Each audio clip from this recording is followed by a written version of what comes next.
So we'll get started here. It is Women's World Week at Eat Like a Bear, and I've been teasing you for the last couple of days about the cover with Kathy Lee, and I've been covering up this part, and we put on a stool and a hammock on it. We put my husband on it and claimed he was the sexiest man alive in 2021, and I'm here today to introduce you to the actual person who's on the cover, and jump in right here, Melinda Troxel. Hi, everybody. It was me. Strangest thing. It was so much fun, but it was the most unusual thing that's ever happened to me. Isn't it, though? I mean, my goodness. So here we are. There it is. There's Melinda. I can't even believe it. So I got this on Monday via email, like a digital copy, and it just took my breath away because, well, I'm seeing Kathy Lee Gifford, and I glanced down, I'm like, oh, we didn't know, like we knew Melinda was getting photographed, obviously, there she is, but we didn't know, like, you know, what any of this would look like, and I just couldn't, I mean, it just really, I got all emotional. And so what Melinda and I thought we'd talk about today was, so I was on the cover back in August, and we went through kind of an interesting, unique sort of experience that, like, the formerly fatties don't usually go through, which is the whole, like, how to dress yourself. I mean, how to, like, prepare for a professional photo shoot. And it's hard. So I just thought maybe Melinda and I could talk about a little bit about that. But let me just point out, on the Eat Like a Bear website, you can find Melinda's story. And you can find Melinda on Instagram. She has a fashion account on Instagram. And Melinda is the main leader behind the spin-off group in Facebook called Bear Threads. And so actually, Melinda, before we talk more about the cover, give a little shout out to the Bear Threads. Oh, absolutely. Even when I was heavier, I have always liked clothes, unique clothes, just things that were different. And so when I became a moderator, Amanda was talking about spin-off groups, and Amanda gave me the opportunity to moderate the Bear Threads page. Bear Threads started out and still mainly is a place where you can offer up your clothes as you're downsizing, and you can ask for things that other bears may be ungrowing, ingrowing. I don't know what the downsizing is the best word. That's the main part of Bear Threads, but it's really fun to get on there. I made a video the other day talking about how we were always the people that hid from pictures and hid in the corner and tried not to stand out. And Bear Threads was a place for us to be able to shine and show off a little bit. And that's really what I want it to be. We talk a lot about thrifting. We talk a lot about different things that help us look better as we're losing the weight, different things, different kinds of clothes. We run challenges every month. Right now we're in the middle of our Berry Merry challenge, where we're showing off different types of holiday clothes, all the way from the really fancy down to our Christmas jammies. And I've got a couple of other ideas for things that we're going to do in the new year. So that's what Bear Threads is. If you're not there, please jump on over and join us. We'd love to have you. I love it. I love the photos that just pop into my feed from that group. I think it's great. And Melinda knows, like, I know nothing about fashion at all. I'm a real fashion disaster, truly. But I am finding, like, you know, how nice it is, even as a fashion disaster, when, like, most of the stuff fits. I mean, that's never been the case in my life. So it's exciting to see all this. But so let's talk, though, about this cover and how it came to be. So let me just say a little bit from my perspective, because there's, like, my side and there's Melinda's side, and how these two came together. Because so I was on the cover in August, and I don't know if all y'all realize it, but, like, we almost, like, just lit a fire on Instagram with all of the photos. And I think they took note at Women's World. And so they had a time, it was maybe in late October, where they were scrambling, because I think that they had a plan for this issue and for their feature in this that maybe fell through or something, because I heard from them and they said, hey, could we do something about maybe apple cider vinegar and the 3-day challenge? And I thought, that is a lot, but sure. I didn't know how they were going to do it. And so they were asking for, for me to direct them to our success cases, which are on the website, but also sort of along with that, Melinda was actually having contact with an editor at Woman's World. So Melinda, tell them about that. Yeah, I guess it was probably about 5 or 6 months ago that the lady from Women's World contacted me through Facebook Messenger and had asked me if I would be interested in an interview with Eat Like a Bear, or excuse me, I'm sorry, with Women's World. And so I answered the questions, and then I messaged her back and I said, so how did you find me? Because I assumed that it was through something to do with Eat Like a Bear. Well, it wasn't. I had posted on another Facebook page of somebody else that I follow. I had posted a picture and I had talked about, because I can't remember, the discussion was on intermittent fasting. And this person follows keto.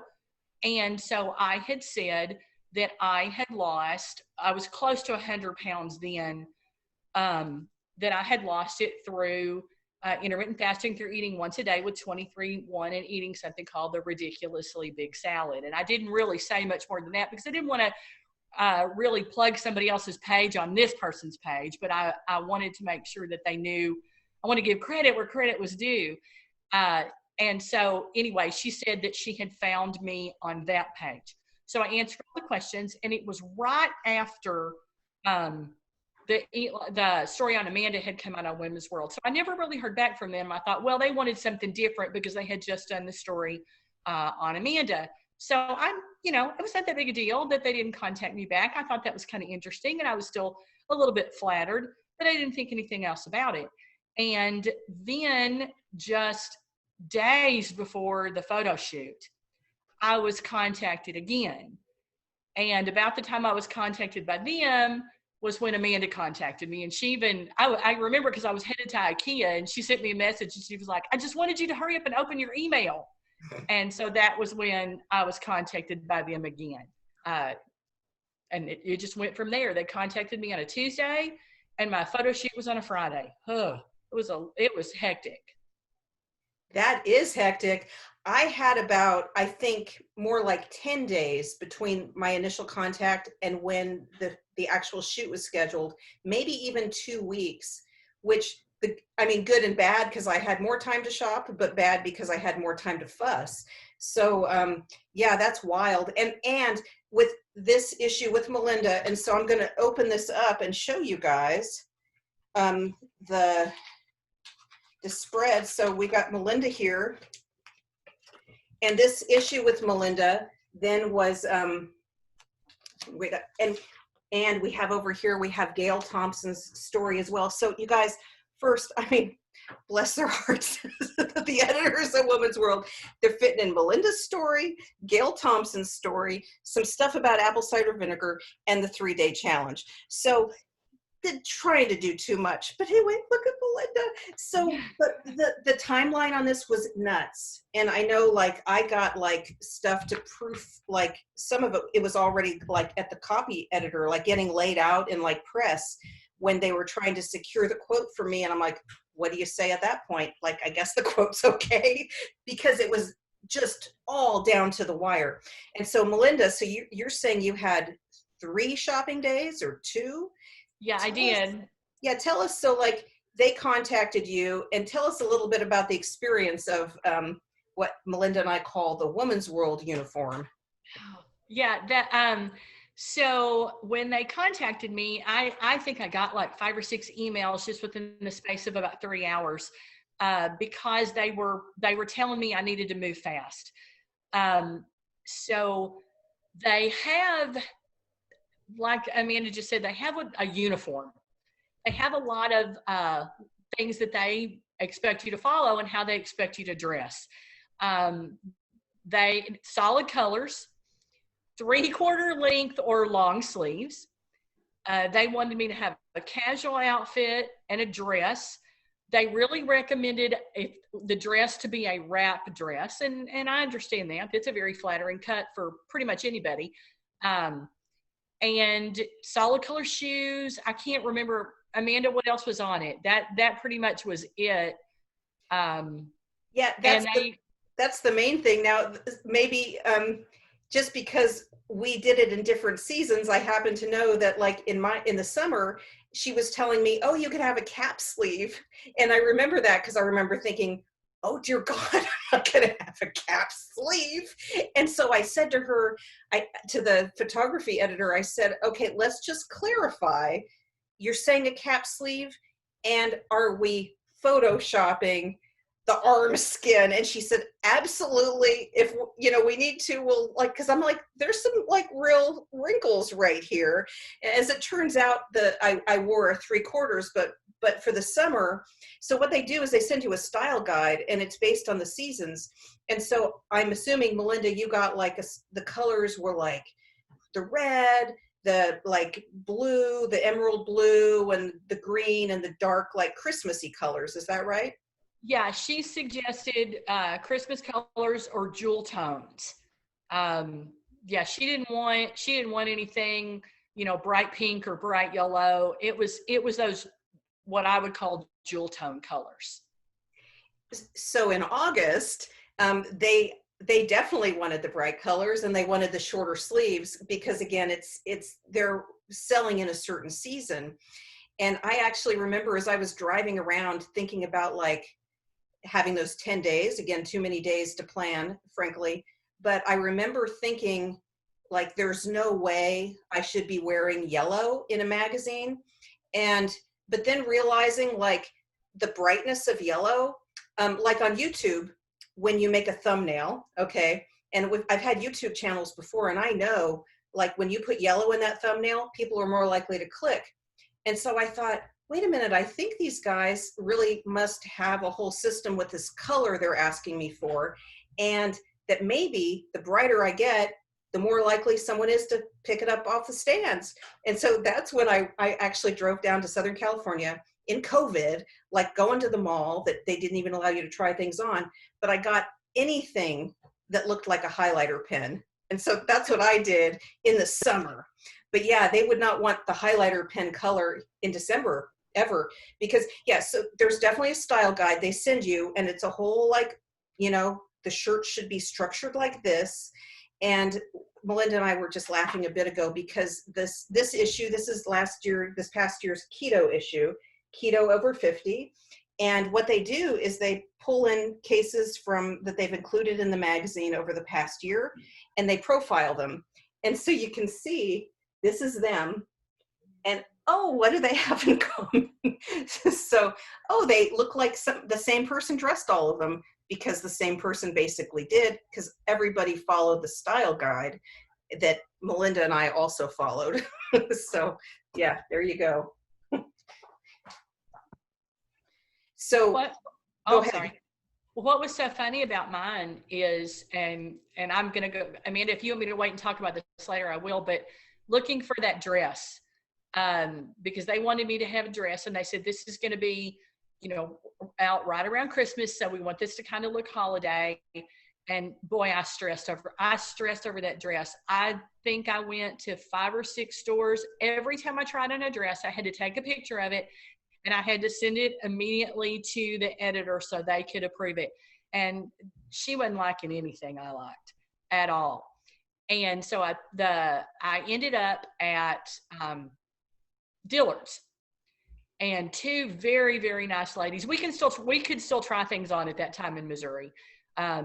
So 2 very nice ladies kept bringing me things. And my thing is I knew I wasn't going to wear this dress again, more than likely. So I didn't want to spend a lot of money on it. So I tried this one dress on, and those of you that are on Bare Threads, it's the red dress. It's the one I told you that I was going to wear, and it fell through. It was the red dress, and that was the one I liked the least, and that was the one she picked.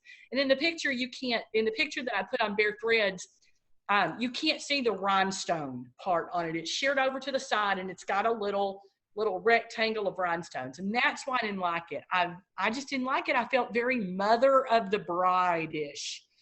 And that was the one she picked. And luckily, it was $24.99. I couldn't return it, but it was $24.99. So now I told my husband the next time we go on a cruise, that's my formal night dress, and it's hanging in my mother's basement right now. And then they didn't even use it.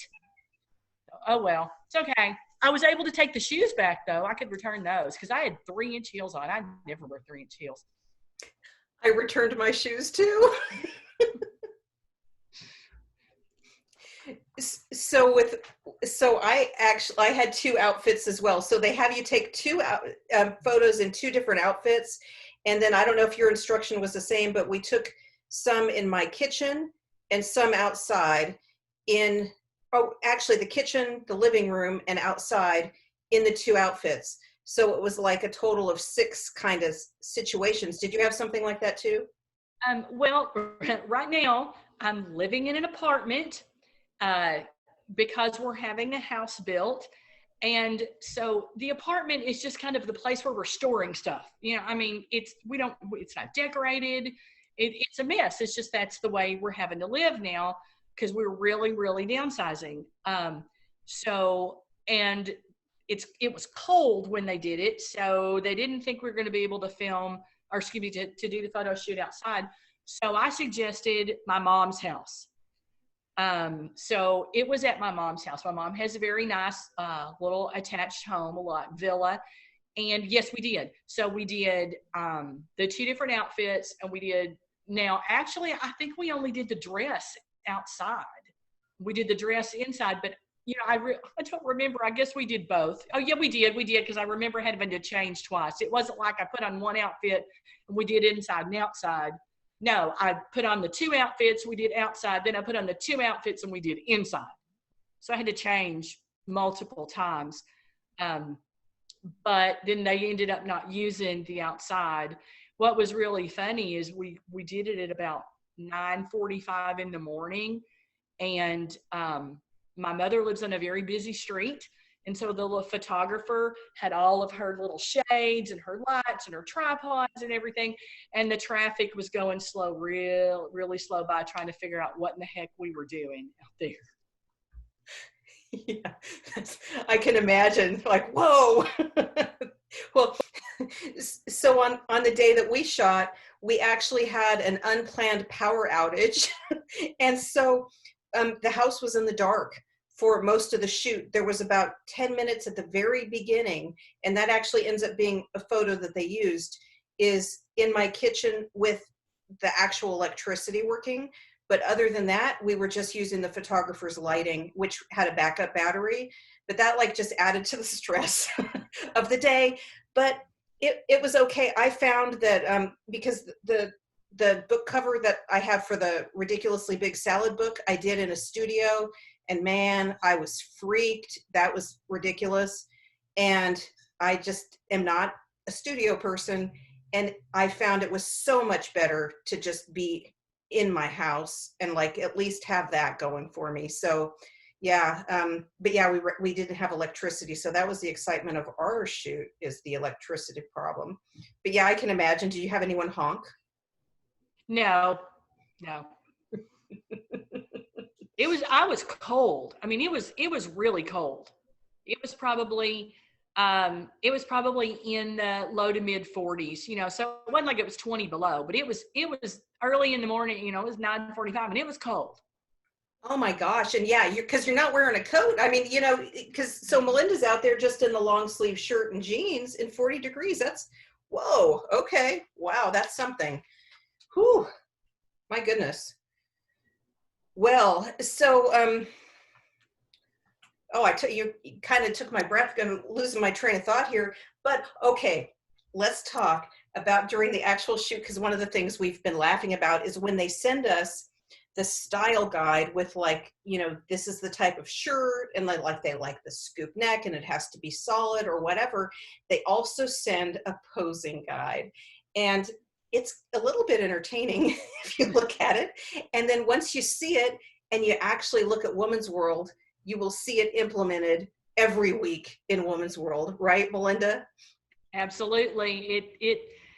I think they pick the most awkward poses. I'm sure they have it all figured out, but I don't get it.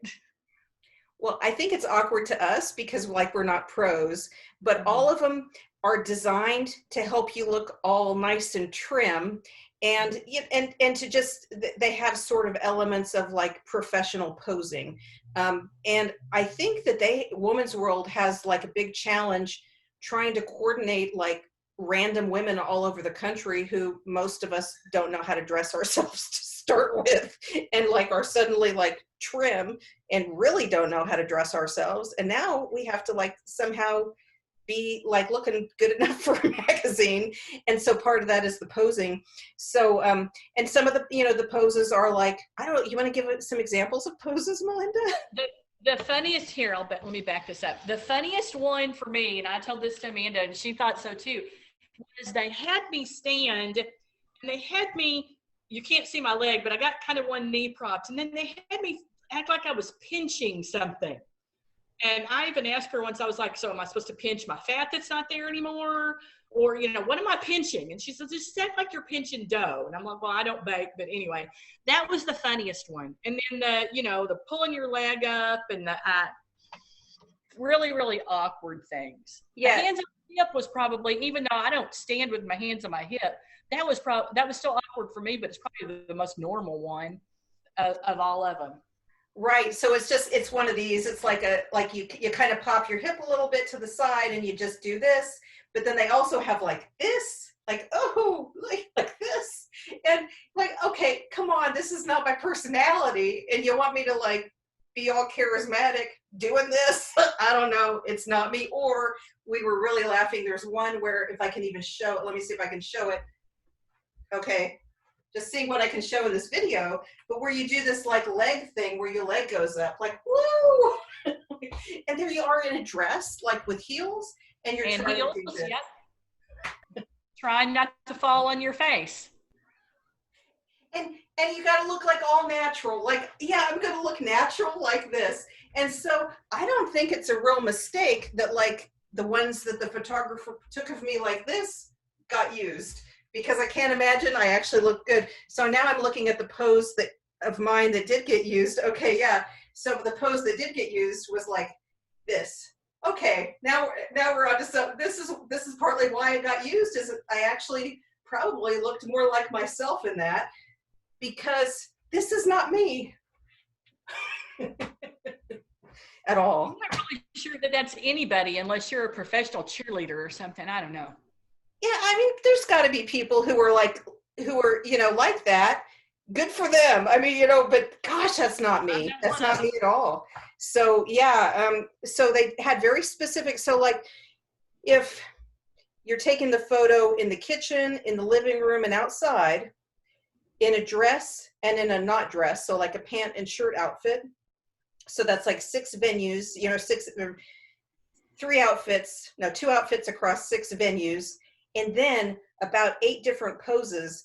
And so my photographer really, like, we drilled through them, like, so for each outfit, because like she's like one of these, like, let's check it off, like, let's make sure we do the job thoroughly. So okay, Amanda, now this now whatever, we went through all of them, and I don't know, there were 200 or 300 photos that she ended up sending them to choose from. Yeah, I would say I probably didn't do 200 to 300, but I did easily 100, probably. And my lady had a little young girl. She had an assistant too that was kind of helping her with the lighting, but this lady was also a professional photographer. So they would go back and forth calling out poses and would tell me what to do. And they kind of got tickled at me. And then I'm looking at my mom in the background, and my mom is laughing at me, and oh well. I can say I've done it now, and it's something that I was proud to do it. I felt very, very honored to do it and represent it like a bear. Well, and it just took my breath to get this Monday, because I was messaging you at the time, and I got it, and I just like, wow. I couldn't believe it. Like just seeing you on there. And that's why I've been kind of teasing people, like you got to go to the market and see it and have that experience. So I hope some people have gotten that experience, because wow, what a amazing thing. What an amazing world we're in, Melinda, isn't it? That's what I think too. I had a lady today. I posted, Sarah Myers has that wonderful idea for Face to Face Friday, and I posted something today. And I have a friend that joined Eat Like a Bear. Her name is Arlene. Hi, Arlene. We actually worked together before I retired, and I just happened to, after I retired, I happened to be going back to visit one of the buildings that I had worked in quite often. And she was one of the people that I just stopped in one day and told her hello. And well, she hadn't seen me before I retired. I hadn't lost the weight. And she was like, holy smoke, Melinda, what are you doing? And so I told her, and she's on now, and she's very active in Bear Threads, and she comments a lot and she posts a lot, and she's lost quite a bit of weight and she's looking really good. Well, she made a comment today on my Face to Face Friday, and she didn't know anything about this. I hadn't told her. And she was like, Melinda, you are helping with a national transformation of women. And I just cried. I just started crying, because I thought, right along with all of this and with all that we're doing and how everything for Eat Like a Bear is being put out there. And I just feel so blessed to be a part of it. And that just kind of hit me. Like I said, she didn't know anything about it. She just made me cry today. Sorry, Amanda. I know I'm going to make you. So, okay. Yeah. And we are doing something pretty big, it looks like, and I try not to get overwhelmed by it and like where we've kind of found ourselves. And so I'm in the next few weeks, I'll be talking more about this, because I've kind of been sort of in my hole, squirreled away, trying to, not be overwhelmed, frankly. But I think that a big part of the power of what we're doing is ultimately really very simple. And I want to like recognize it so we can do more of it. And it really is very simply people seeing other people doing it.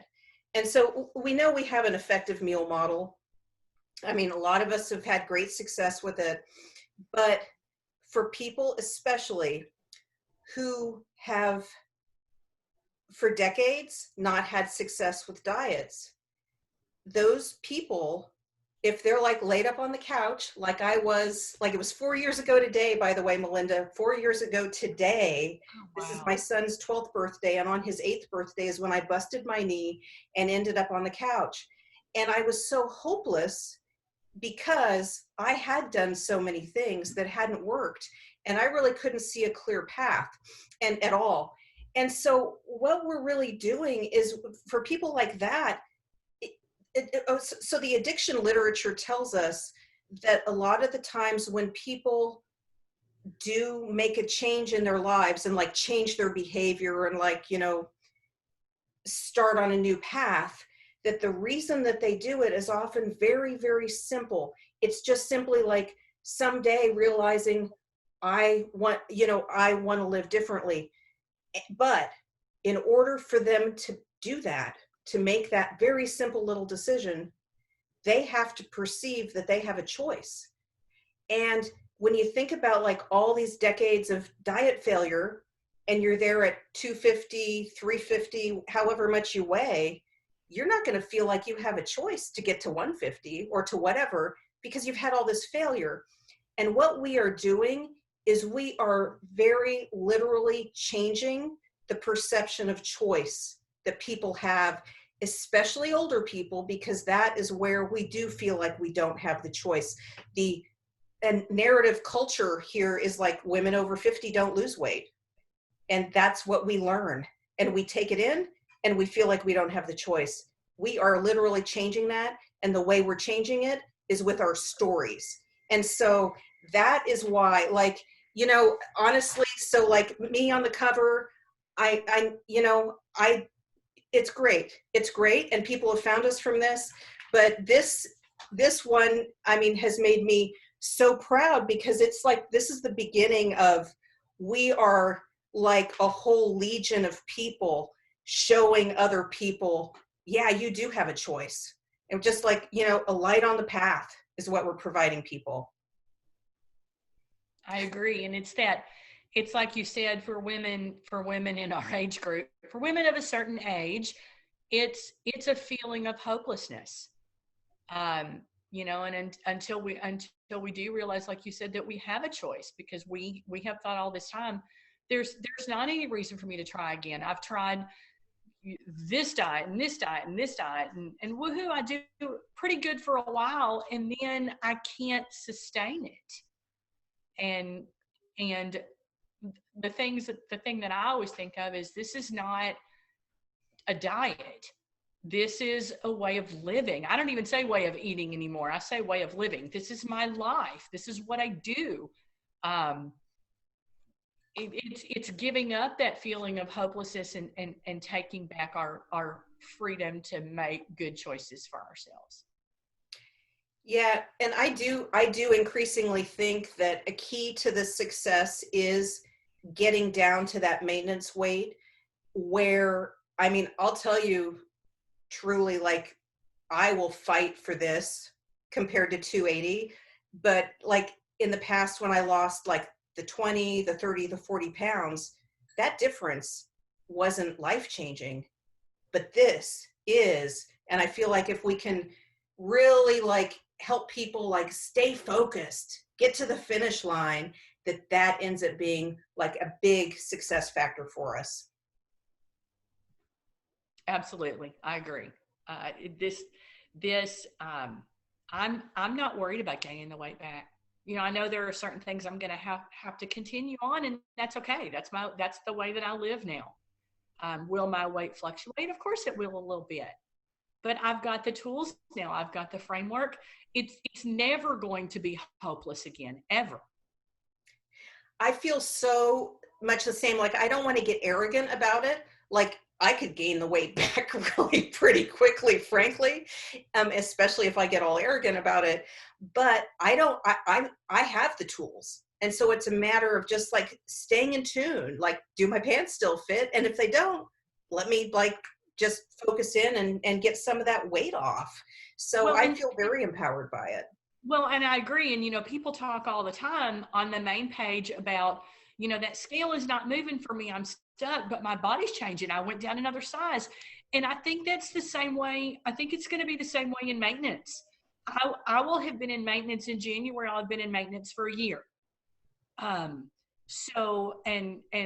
once again, I'm not going by that scale, because I'm going to have hormonal fluctuations. I'm going to have, differences in my weight. So I use the same thing. Do my clothes fit? I'm right now just about to go down another size, and I know good and well that scale hasn't moved. So I think it's the same thing in maintenance, that you focus on how you feel, you focus on that framework and staying true to that framework, however that you've modified it to be successful in maintenance. And you just go by how your clothes are fitting, because they are a way better judge than that scale. Yeah, so many things can affect the scale. I mean, just all the water weight fluctuations. After I had a triple hernia repair, I really retained a lot of water. I could go up 15 to 20 pounds in a day. And so that it becomes like a torment to go by the scale in cases like that, truly. So yeah, the pants, that's the measure. Hey, though, I want to give a shout out. So we're talking about like the perception of choice and success cases. And so Gail Thompson, who you guys can find in the group, is some of her case is described here, and we've got to get her on the website, because in terms of like moving into 2021 and like going and finding our people and helping people see they have a choice, I kind of feel too like if Melinda and I have represented the 50-something year olds, and we're getting a lot of 50-something-year-olds, which is unusual in weight loss. What's really super unusual and we need to do a lot more of is to get the 70-year-olds like Gail Thompson. So she's 75 and she's lost, I don't know, something, I think like 73 pounds or something like that. And some of it was pre-Eat Like a Bear. We need to get her specific story on the website.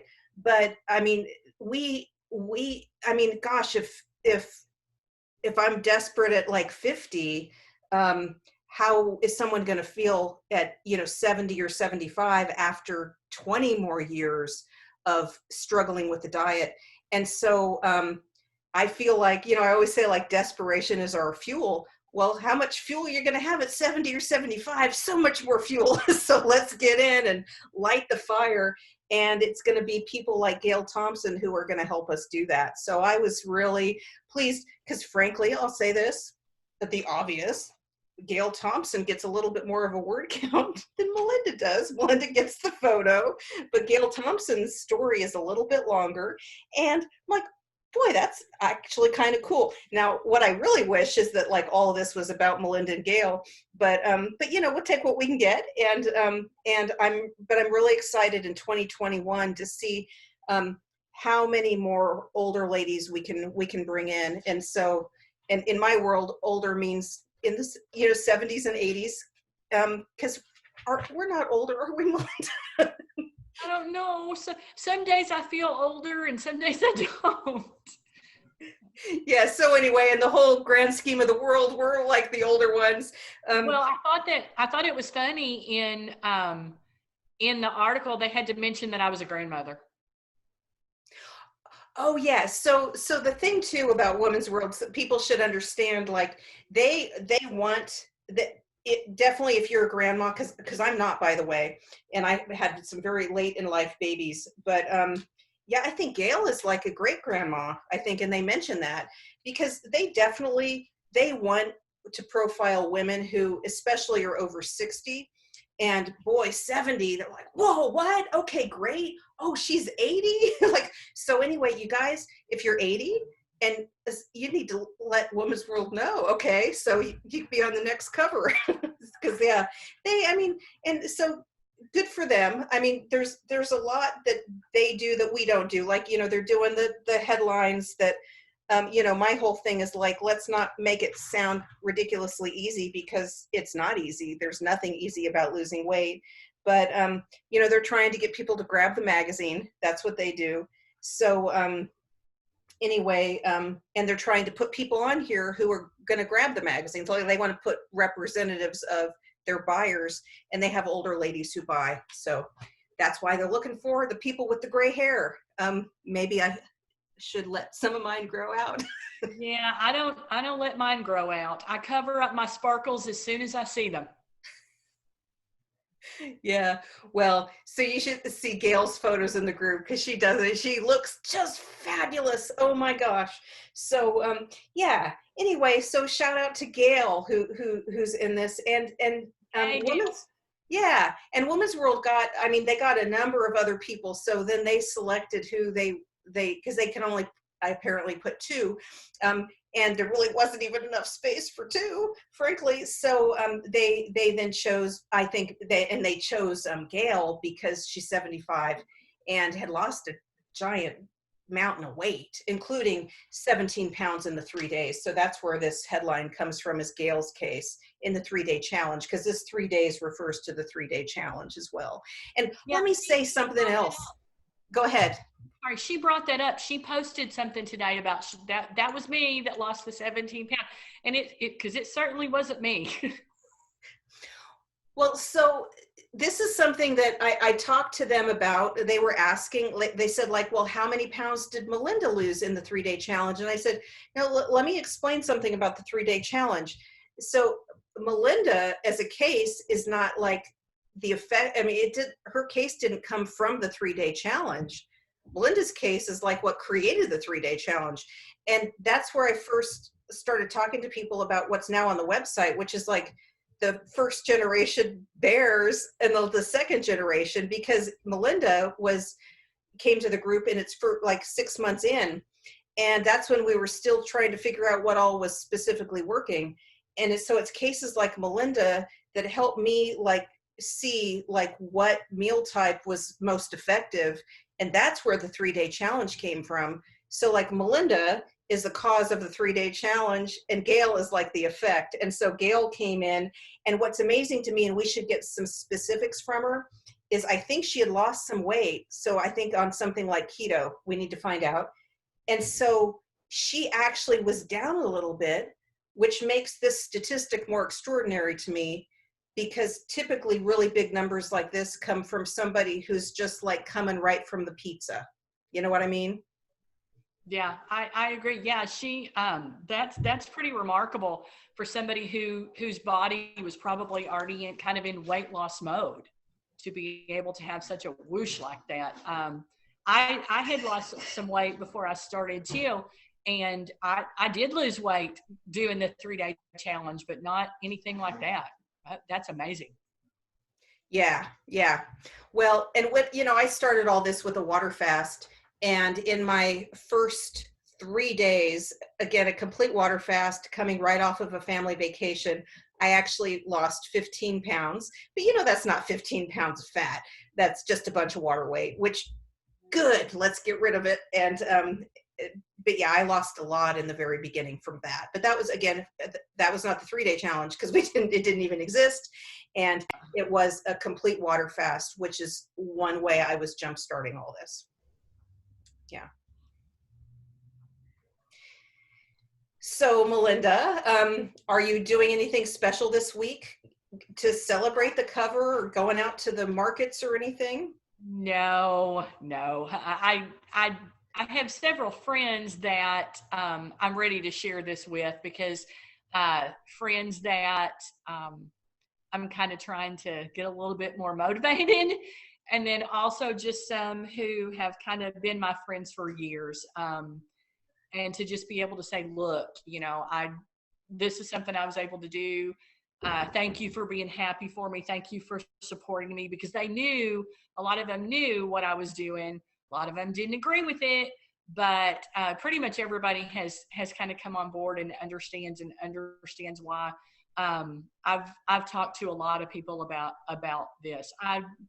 I feel like sometimes I'm kind of a cult member, because I'm just talking to people everywhere, and I've written down "Eat Like a Bear" to people on the back of receipts, and the people that I meet at Goodwill, and I'm just really trying to spread the word. So I'm excited about maybe bringing some more people on board, because I'll be posting the article to my personal Facebook page now, and hopefully I can get when I posted something about Eat Like a Bear the first time, I think I actually in the 4 days after that had 17 of my friends join Eat Like a Bear. Now, are they doing it not necessarily, but so I'm hoping to bring in a few more people through this. But something special, no, I hit the Goodwills today, and I'll be doing it again over the weekend, and that's what I do. That sounds great. I need to get out and hit some thrift stores. That's exciing. Well, Awesome. At some point, we're going to go shopping together. One of these days, we'll be able to get together. We're going to go shopping. Oh, for sure. Won't that be great? And we're going to bring Jackie Patty with us. Oh, yeah. We need to get like a big like passenger van, and then just travel through like, I don't know, there's got to be some like analysis of like the thrift prices and the quality of the items. Like, for instance, I traveled through Oregon, and I was really struck by how much like high-end outerwear you could find at thrift stores. Oh, well, yeah, that makes sense. I would assume that places that have big seasonal, touristy things would sell what was going to appeal to people. Sure. I'm sure somebody's done a study on it somewhere. Yeah, so we need some kind of analysis out from somebody, but like, and with Oregon also, Oregon is the location, like the headquarters of Nike and of Columbia. And so you can find a lot, especially a lot of Columbia outerwear just in the thrift stores, and it might be because of the headquarters. So it makes me wonder, like, where could we find all the Patagonia stuff, or like all the different brands? Like maybe there's like little pockets here or there. Surely there's like a blogger who who specializes in this question. We So, could be the traveling bears coming to your town. We're going to take you shopping. wouldn't that be something? That would be a lot of fun. So yeah, yeah. Well, there's a goal. Okay. Okay. Well, so Melinda, we're gonna let's break because in about an hour I'm gonna jump into Facebook Live and I'm gonna try to get you in there, but we'll see the tech. I don't know. Well, if not, I'll be watching. Okay. Yeah, at least you can comment and say hi because I'm gonna tell people, guess who's on the cover? Okay. All right. Fantastic. Okay. Thanks so much, Melinda. How All right. wonderful. I can't even tell you Thank you. Thank you. how amazing. Thank you so much for everything and so for being so fabulous. So, All right. okay. I'll be seeing you there then. Okay. Bye-bye, Melinda.